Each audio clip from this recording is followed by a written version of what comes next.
avec Anne-Cécile Blanc du service économique de la ville de Grenoble et Gaëtan Buzolich. Tout à fait, Buzolich. Oui. Parfait. Du territoire de Beaurepaire. Donc je pense que c'est assez intéressant parce qu'on va s'intéresser à ce qu'on a dit ce matin, en particulier avec Philippe Fage, sur ces questions de renouvellement urbain. Et je pense qu'il est intéressant, c'est de voir les deux contextes assez différents. Un en milieu très urbain, au centre de Grenoble, et un plutôt en territoire périurbain, plutôt à vocation agricole, mais sur une même thématique qui est justement la reconversion des friches industrielles. Quand je vois le titre, on a beaucoup parlé de la question de l'équilibre financier. Je pense qu'il faut qu'on se mette d'accord, sauf que s'il y a des désaccords dans la salle, on parlait d'équilibre financier, puisque c'est la question qui est posée là, dans cet atelier. Quel levier pour équilibrer le financement des opérations de management? Donc, en tant que responsable de l'aménagement, ceux qui arrivent à équilibrer des opérations qui lèvent le doigt, puis je viens les voir, on est plutôt là pour limiter la casse. Donc c'est peut-être de ça qu'on va parler avec Cécile. Mais je te laisse la parole. Bonjour à tous. Avant de rentrer dans les questions de financement, je voulais rapidement vous présenter le projet Bouchaillé-Vialet. Je vous ai amené quelques plaquettes, elles sont à l'entrée, là si vous voulez en prendre à la sortie, ça permet d'avoir quelques images. Sinon j'ai 2-3 images derrière moi pour vous le présenter rapidement avant de rentrer dans le questionnement de la problématique. D'abord le site Bouchaillé-Vialet, au début du projet. Rappelez que c'est une situation stratégique pour l'agglomération de la ville de Grenoble. Donc c'est situé dans l'entrée nord-ouest de l'agglomération. C'était une localisation et un site repéré par le schéma directeur précédent comme stratégique pour l'activité économique, notamment dans le sens où c'est une réserve foncière dans une ville où il n'y en a plus, même si c'est une reconversion de friche, donc un peu compliqué. Sa localisation en front urbain d'autoroute, donc il y a 100 000 véhicules jour qui passent par là, et notamment beaucoup de visiteurs des stations de toute notre région. Donc c'est une image de l'agglomération qui se joue sur ce site. Et également sa qualité de desserte, que ce soit routière avec 2 entrées-sorties d'autoroute, ou en autre mode doux, avec la proximité de la gare, 2 lignes de tramway, et récemment une ligne chrono.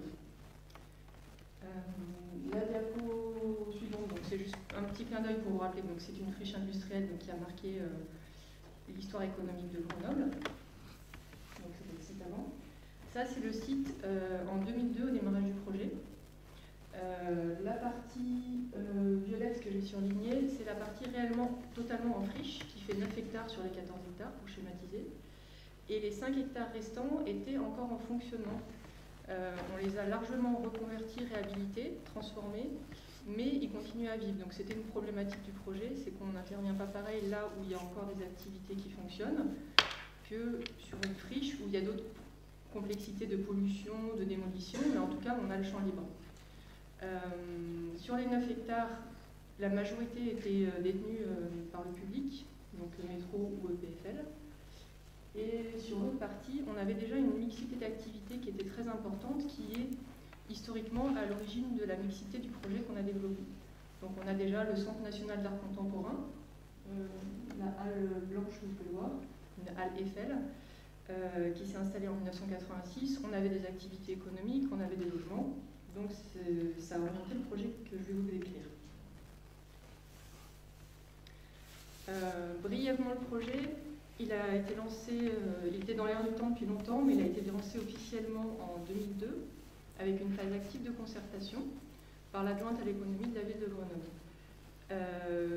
Quelques dates clés. 2004, c'est l'année du lancement officiel du projet avec toutes les procédures, création de ZAC, modification du POS, déclaration d'utilité publique, convention avec l'aménageur, etc.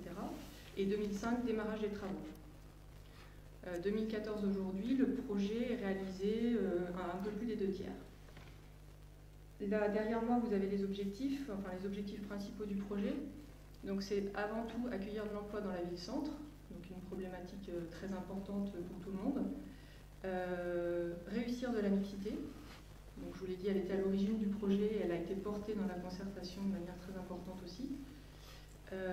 Il y a l'objectif de préservation du patrimoine, donc parce qu'on est sur une friche industrielle dont l'histoire est très importante dans notre ville. Et puis réussir tout ça en l'ouvrant sur la ville, sur l'agglomération et dans une démarche de développement durable.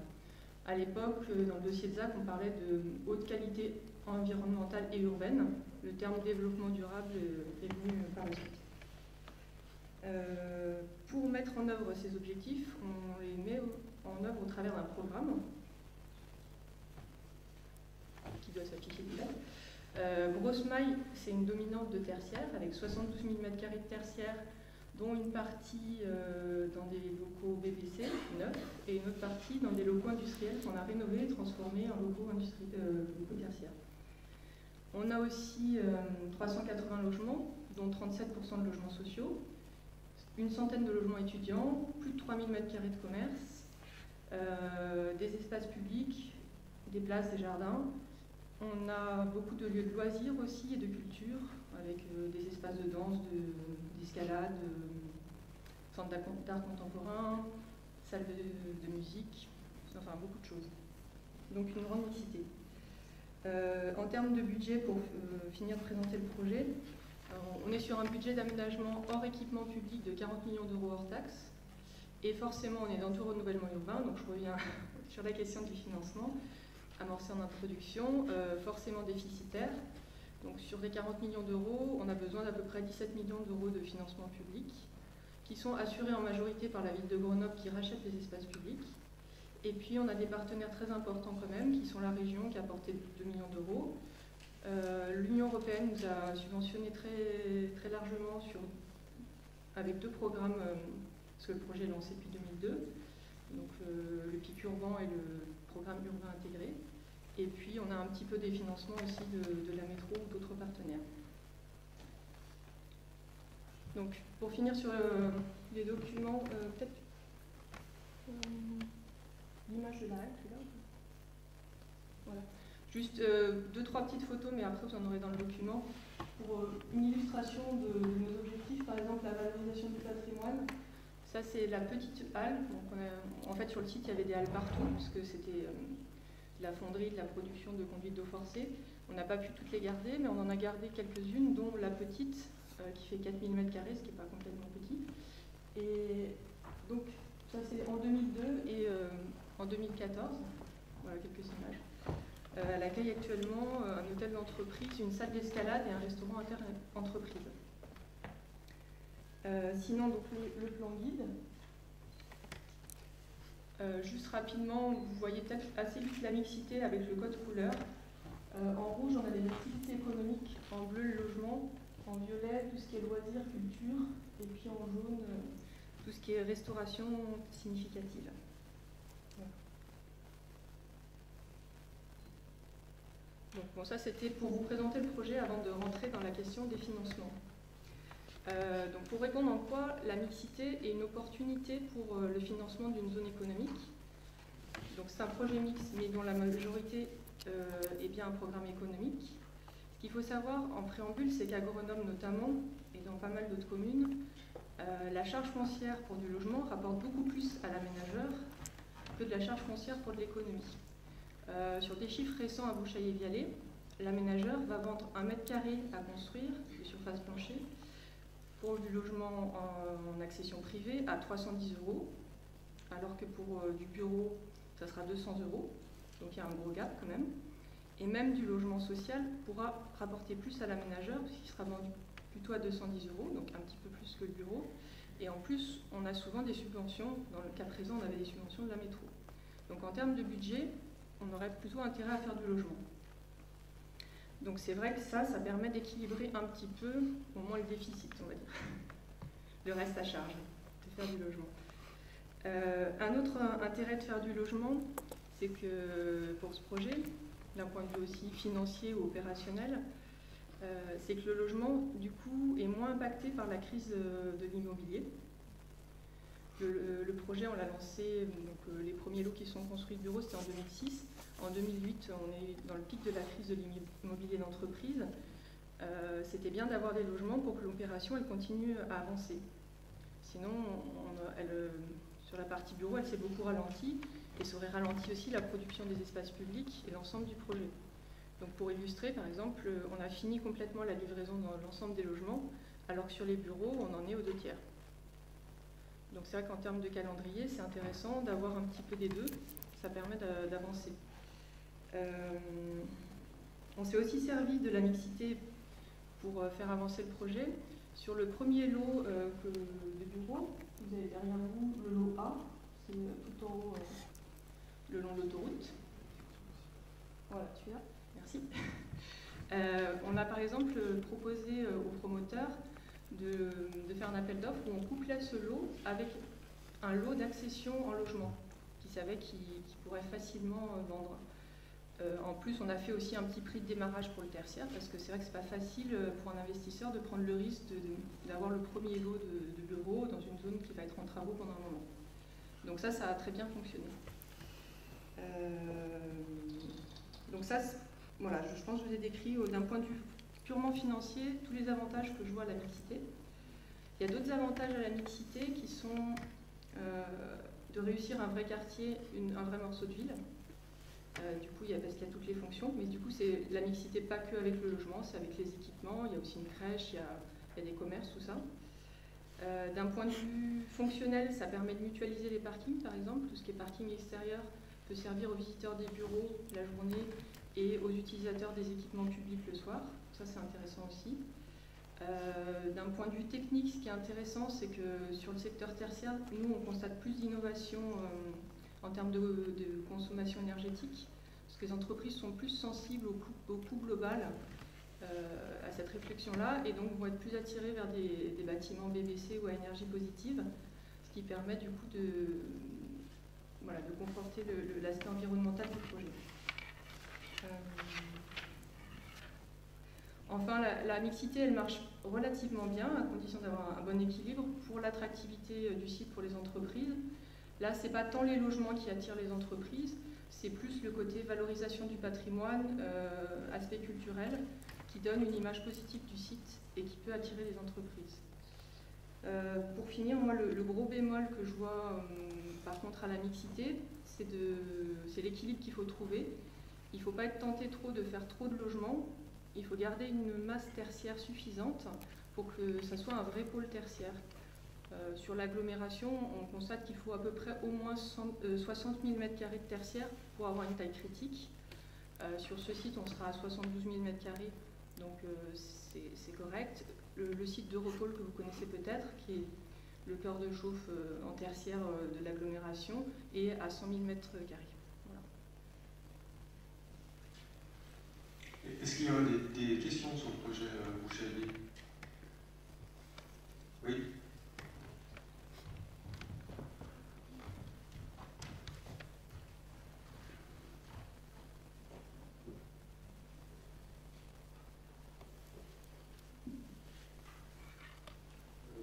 Jean-Nicolas,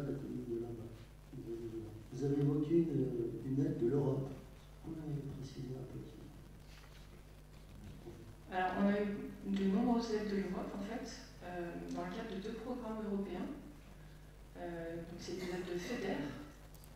Et donc, le territoire de Boucher-les-Vallées s'est trouvé dans les 2 périodes de 2002, plus 6 ans, le programme 2002-2008 et 2008 à plus 6 ans, dans des programmes urbains d'aide à la valorisation, reconversion urbaine. Donc, il aidait des fois des quartiers de politique de la ville qui étaient en reconversion, mais aussi des quartiers de reconversion de friches. Donc, ça nous a permis de mobiliser des financements dans chaque programme à hauteur de un peu plus d'1 million d'euros à chaque fois. La région? La région nous a également subventionné dans le cadre de sa politique de soutien aux friches en reconversion économique et nous a donc donné 2 millions d'euros qui nous ont principalement permis de faire le projet de la petite halle que je vous ai présenté. Donc elle subventionnait de la démolition et de la dépollution. Et ça a été aussi le cas du FEDER qui a subventionné démolition, dépollution et aussi pour le premier programme de la concertation.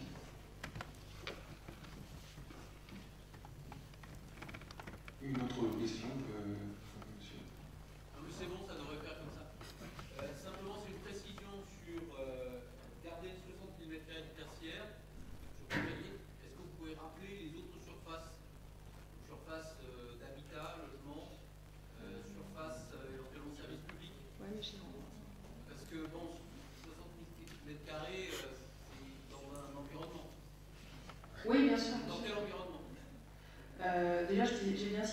60 000 m², c'est par rapport à une agglomération comme Grenoble. Donc, je pense qu'il faut le situer par rapport à la taille du quartier et par rapport à une agglomération comme Grenoble. Ce qu'on constate dans nos dialogues avec les promoteurs, les agents immobiliers, c'est qu'en dessous de 60 000 m², bon après on peut discuter, hein, comme toute frontière ou limite du seuil, mais pour une taille comme notre agglomération, en dessous c'est peu identifiable, il n'y a pas assez d'effet de partage, de mutualisation des voiries, d'effet d'image, et puis même on voit après maintenant qu'on est dans la phase d'animation de zone d'activité par exemple, il faut un certain nombre d'entreprises pour qu'il y ait des effets de partenariat. Pour avoir un restaurant interentreprise qu'on a eu un peu de mal à avoir, il faut un certain nombre d'entreprises aussi. Donc c'est dans ce sens-là aussi que je parlais des 60 000 m². Après, il se trouve qu'on avait la place de faire les 72 000 m². Mais c'est vrai que ce que je tenais à dire, c'est qu'on pouvait basculer vers plus de logements ou plus de bureaux. La concertation nous a poussé dans un premier temps à mettre plus de logements aussi. Ça a été aussi des choix et plus d'équipements. Enfin, dans chaque projet, on peut faire varier les différentes composantes de la mixité. J'ai pas, j'ai pas les m² de logements que ça représente. On a les chiffres de logements, mais j'ai pas l'exact nombre de m² pour comparer pile poil avec le tertiaire. Si ça répond à votre question. C'est 50-50 si le bleu est le logement et le rouge. Alors le rouge il monte beaucoup plus haut, parce que là c'est une vue à plat. Mais le front urbain du coup ça monte à... Bon après en plus il y a des questions de niveau qui remontent vers l'autoroute, donc c'est jamais... Il y a un nivellement du terrain. Mais sur les logements, le plan d'architecture voulait qu'il soit assez haut sur la rue Ampère pour avoir un épanage. Et en centre de la zone d'aménagement, on est comme dans le quartier Beria, qui est un quartier ouvrier, avec des petites maisons de ville-village. Donc on est sur des R+2 en centre d'aménagement. Donc je dirais qu'il y a une légère majorité d'économie, mais le logement n'est pas loin.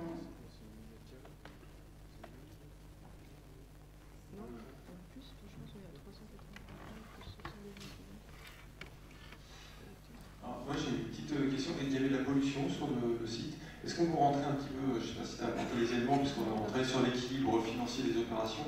Je pense qu'il est intéressant sur une opération comme celle-ci, mais comme on disait, on est sur cette fameuse diversité du territoire réservoir, alors on est sur un territoire très urbain. Est-ce qu'il y avait de la pollution et comment vous êtes justement sur l'équilibre financier de l'opération et comment sont faites les itérations entre le programme et l'équilibre financier?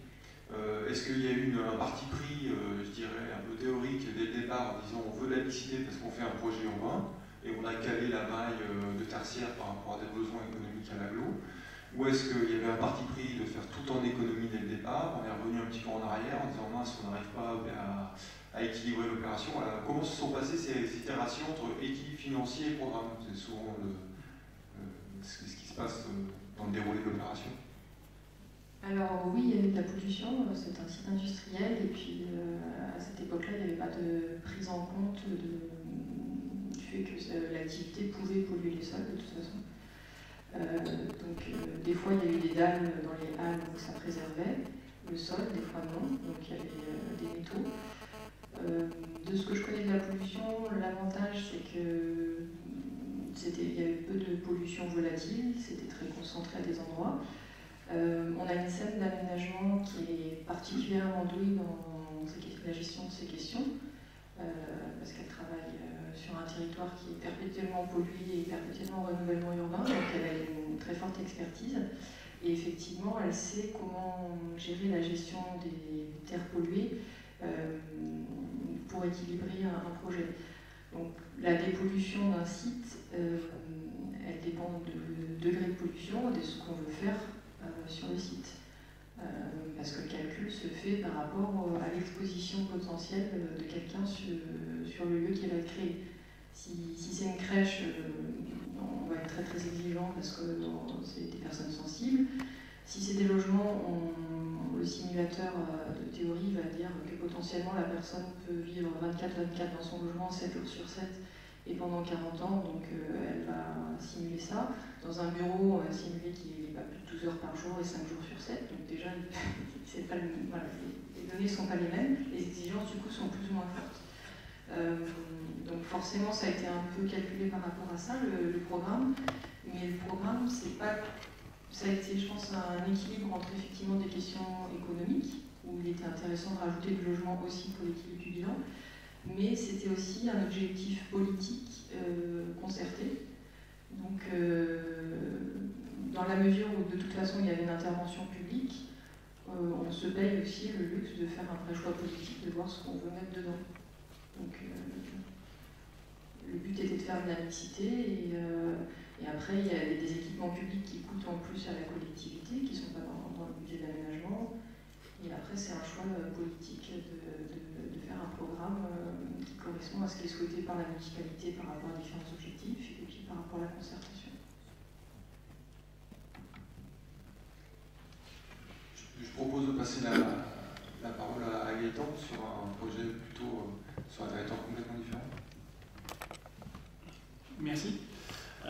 Bonjour à tous. Donc Gaëtan Zulich, je suis au petit service économie du territoire Beaurepaire, donc une intercommunalité de 15 000 habitants, située nord-Isère à l'ouest.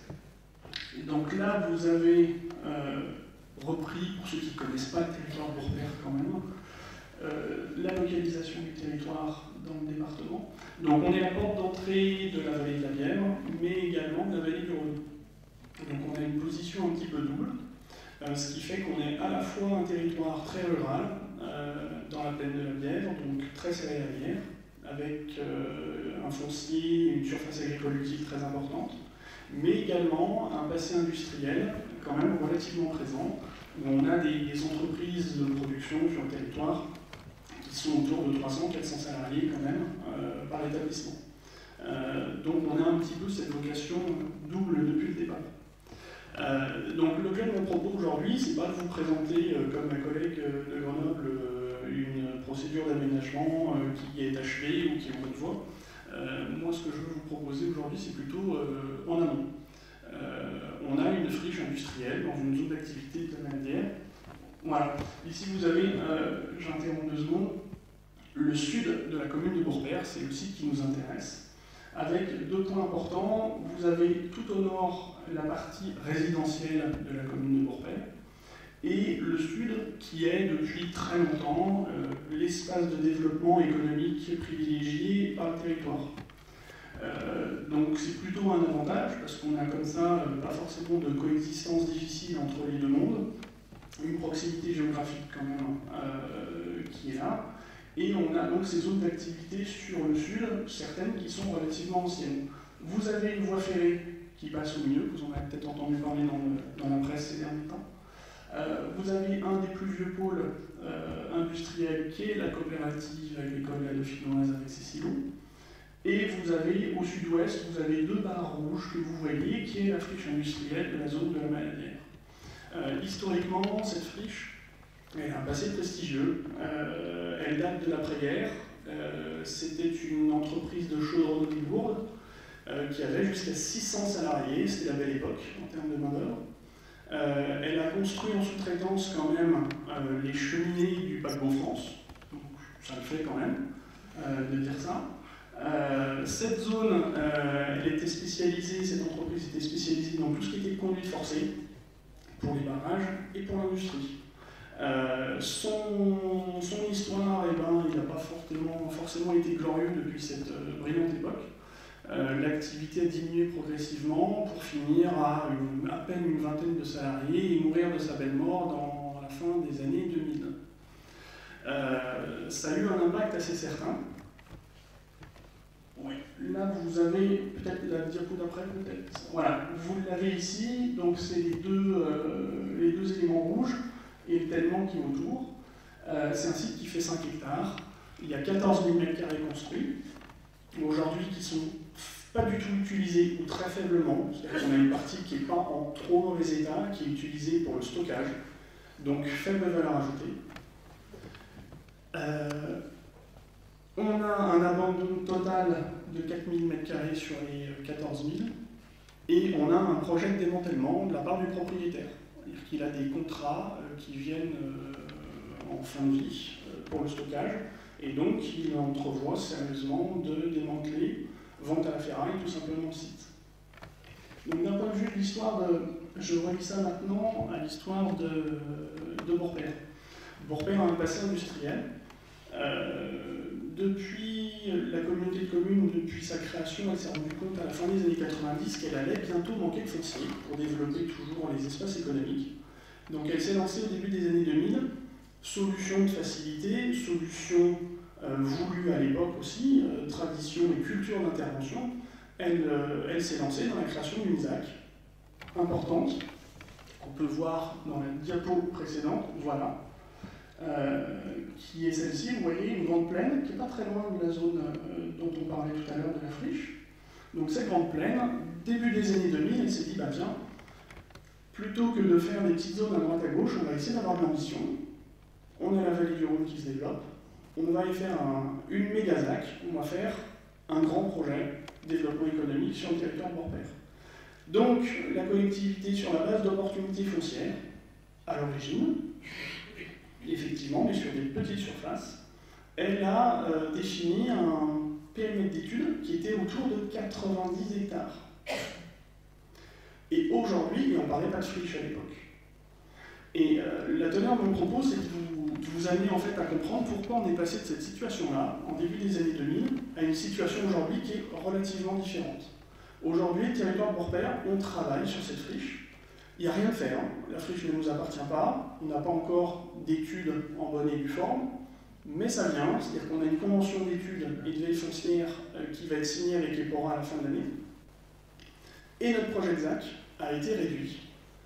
À l'origine, l'étude, donc je vous ai cité le chiffre de 90 hectares, on a quand même fait une création de ZAC en 2011 sur 54, qui aujourd'hui est remis en cause, ça a été acté, et maintenant le nouveau périmètre de la ZAC est à 24, avec une première tranche de 12,5. Donc vous voyez que c'est un petit peu le jour et la nuit. En 5 ans, on a complètement changé notre approche du développement économique et surtout de l'utilisation du foncier économique à destination économique. Donc quels ont été un petit peu les éléments déclenchants de ce changement? D'abord, je vous l'ai dit, c'est le manque de foncier éco. Ça, cette donnée-là, elle n'a pas changé. On a continué de consommer le foncier qui était disponible, et en parallèle, la complexification des démarches réglementaires en matière de création de ZAC a fait que on n'a pas réussi à la sortir. C'est-à-dire qu'aujourd'hui, je suis toujours dans l'impossibilité de proposer à vos entreprises qui viennent sur mon territoire du foncier sur cette ZAC. Donc au bout d'un moment, on s'est dit, très bien, on est une petite collectivité, 15 000 habitants, l'ingénierie est limitée, on a des moyens limités, même si je suis présent là aujourd'hui. Il faut qu'on puisse peut-être trouver une autre source de foncier, peut-être rapidement, en attendant que la situation sur la ZAC se débloque. Donc ça a été notre première idée. La deuxième idée, quand je parle de notre idée, hein, je m'implique dedans, hein, c'est une équipe avec les élus. Donc le manque de foncier. La deuxième chose, c'est on a la chance d'avoir un propriétaire qui, malgré son projet de démantèlement, est relativement moteur. Il est propriétaire de la SCI, qui gère le foncier. Il a l'intention de démanteler, mais s'il pouvait trouver d'autres solutions, ben, il le ferait avec plaisir. Donc il nous a sollicité, on l'a sollicité aussi, pour voir si on ne pouvait pas, en l'état, sans rien faire, sans investir quoi que ce soit, amener des entreprises sur le site. Donc on a commencé un petit peu très doucement, puis ça monte progressivement en charge, où on assure pour lui et avec lui eh bien, tout ce qui est prospection, promotion de sa zone. C'est-à-dire qu'aujourd'hui j'ai la chance d'avoir des élus, des techniciens qui peuvent aller librement sur son terrain, avec son approbation pleine et entière, faire des visites, proposer des biens, pas négocier bien sûr, là-dessus on n'est pas sur ce champ-là, mais on a la proximité géographique et la réactivité qui nous permet de l'aider dans ces démarches-là. Parallèlement, qu'est-ce qui a changé énormément aussi la donne? C'est une étude de positionnement économique qu'on a réalisée à l'origine pour la ZAC. L'étude de positionnement économique, ses conclusions, c'était de dire, voilà, vous voulez créer du foncier, Beaurepaire en soi n'est pas un centre attractif suffisant, vous devez coopérer, vous devez vous rapprocher de structures intercommunales, d'autres pôles de développement économique. Donc, vous devez vous rapprocher de vos petits amis de l'Est syndicat mixte Lièvre-Valois, l'espace auquel on appartient aujourd'hui, mais vous devez aussi vous rapprocher de la vallée du Rhône. Donc, on a eu une période depuis 2-3 ans où on s'est mis à collaborer énormément sur des collaborations supra-intercommunales, telles que le grand projet Rhône-Alpes-Euromédian, telles que des ententes de coopération économique pour réfléchir à qu'est-ce qu'on peut faire, quelle est la place de Borpère dans ce tissu-là. Et je dirais que la grande importance de ces rapprochements, c'est ce que j'appelle retrouver le regard. C'est que cette friche, en fait, il y a encore 3 ans, tous les élus, tous les techniciens, cette friche, on ne la voyait plus. Elle a disparu finalement sans faire de bruit. Personne ne l'a vu disparaître. Le propriétaire ne sollicitait pas. Et ce qui fait qu'on ne voyait plus du tout ces 5 hectares et les bâtiments et leur potentiel. Et finalement, le fait d'avoir discuté, d'avoir rencontré des acteurs qui nous ont soumis des enjeux, des problématiques. Tiens, au niveau national, on s'intéresse à telle problématique. Tiens, vous avez eu une voie ferrée, le report modal, est-ce que vous y avez pensé? Votre friche industrielle, elle est quand même vachement bien placée. Donc ça, on l'a compris tout seul, avec d'autres, au fur et à mesure de nos rencontres.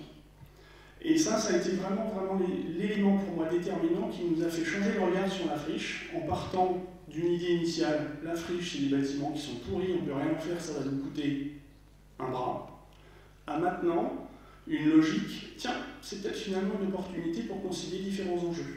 J'ai cité le report modal, en fouillant un peu, on s'est rendu compte que, tiens, il y avait des entreprises qui pouvaient être intéressées à moyen terme en se disant, tiens, elles ont une lecture de leur marché en se disant qu'aujourd'hui, je n'utilise pas le transport ferroviaire, mais ça pourrait être stratégique. Donc quand ils ont su qu'on s'intéressait, même sans être propriétaire, et ben ils nous ont demandé de nous rencontrer, et on a pu relever comme ça des enjeux qu'on n'avait pas du tout vus à l'origine. Concernant des problématiques énergétiques, on s'est rendu compte qu'il y avait des voisins aussi de la friche qui avaient des problématiques de maîtrise de l'énergie, de leurs coûts énergétiques, notamment sur les fonderies. Et qu'aujourd'hui, ils étaient arrivés à des gaps, des ruptures technologiques qui n'étaient plus accessibles seuls. C'est-à-dire qu'ils ne pouvaient plus être dans des démarches d'amélioration de leur rendement, par exemple. Et donc, ils devaient voir autre chose. Moi, aujourd'hui, je n'ai pas la solution, je ne sais pas ce qui va se faire. Mais c'est un enjeu supplémentaire sur ce foncier-là. Et au final, depuis 3 ans, on fait le tour et on additionne un petit peu tous les enjeux. Et aujourd'hui, on est devant le constat que ouais, cette friche, ce serait bien qu'on s'en occupe, ce serait bien qu'on s'y implique. D'où la volonté des élus qui ont impliqué beaucoup de gens. On a fait visiter le site à énormément de gens. D'une part pour tester notre nouveau regard. Est-ce que notre regard n'est pas biaisé? Est-ce qu'il n'est pas utopique? Donc on a fait venir des techniciens, des entreprises, des partenaires, on a fait venir le conseil général, on a fait venir la région, on a fait venir EPORA, on a fait venir l'agence d'Urbain, on a fait venir un petit peu tout le monde pour qu'ils nous donnent simplement leur avis. Et puis qu'on puisse voir, encore une fois, les intérêts de chacun dans notre démarche. Qu'est-ce que je peux rajouter encore?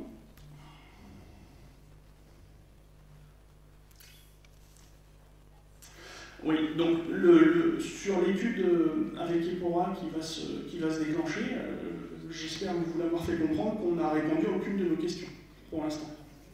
On a des intuitions, on a des pistes qui sont valables, maintenant on veut les faire valider et vérifier la faisabilité des opportunités. On a des porteurs de projets qui sont derrière, qui attendent des résultats, sachant qu'on ne veut pas non plus mettre tous nos œufs dans le même panier. C'est-à-dire qu'aujourd'hui, pour tout vous dire, le porteur de projet qui m'achèterait les 5 hectares, c'est pas à moi, vous voyez, c'est encore un abus de langage de ma part. La friche ne m'appartient pas, elle n'appartient pas à la collectivité non plus, et j'utilise ce vocabulaire. C'est-à-dire que pour le propriétaire, l'acheteur, aujourd'hui, potentiellement, je l'ai. J'ai un porteur de projet qui pourrait acheter les 5 hectares. Sauf que la collectivité, son ambition, c'est de ne pas mettre tous ses œufs dans le même panier, je me répète, pouvoir essayer de concilier le maximum d'enjeux. Donc l'étude de l'EPORA, ça va être un petit peu de faire le bilan sur les contraintes du site, notamment la qualité des infrastructures, la pollution, parce que l'entreprise qui est partie, qui a fait sa cessation d'activité, elle n'a pas fait jusqu'au bout, donc on n'a pas de bilan sur la pollution du site. On a des présomptions, parce qu'on a des dalles effectivement sous la couverture, ce qui fait qu'on subodore qu'elle est relativement limitée. Quelle potentialité pour les bâtiments, pour le foncier, quelle complémentarité avec notre projet ZAC, parce que c'est aussi un élément qui est très important. c'est qu'aujourd'hui, le recyclage du foncier, c'est une exigence de la part de l'État, des services de l'État, mais également du SCOT, pour, on va dire, pérenniser notre projet de ZAC. Donc aujourd'hui, on s'inscrit vraiment dans deux logiques complémentaires.